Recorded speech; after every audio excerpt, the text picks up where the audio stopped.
Oh, igor gito nangihi. Nibano sa welding. Do. Yun kani akong misis mga boss. Maayo do kay ni non welding noon tanawa no. Kamao na siya mo witik-witik yun. Pero ayaw ni siya sunduga mga boss ha kay bawal ni siya. Dapat naka protection gear ani gloves, mask ug long sleeve.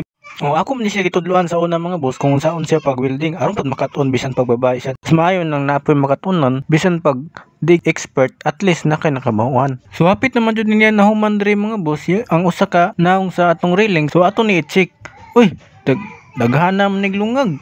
Bi ato i-test bi, oh, nasod gyud ni welding rod o daghan kay lungag. Hinuon wa nay problema na ko mga boss. Ato ni tan-awon kung nanong daghan nig lungag ang iyahang welding. Ug ato pud ni siya tudloan kay basig nakalimot ra siya sa yang nakamawaan sa una. So daghan kay lungag mga dagko ra bagid. So pero ato ni siya butang body filler aron pud matabunan ng mga lungag. So ang una natong i-check nanong nangalungag ni iyahang winildingan.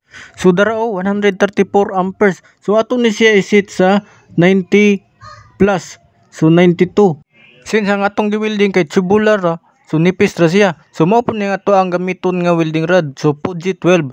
So mao ni gihatag sa hardware mga boss. So bali ang ato ang gi-welding pala mga boss ay 1/2 na tubular and og ang iyahang thickness kay 1.5 mm. So mao ra to, daghang salamat.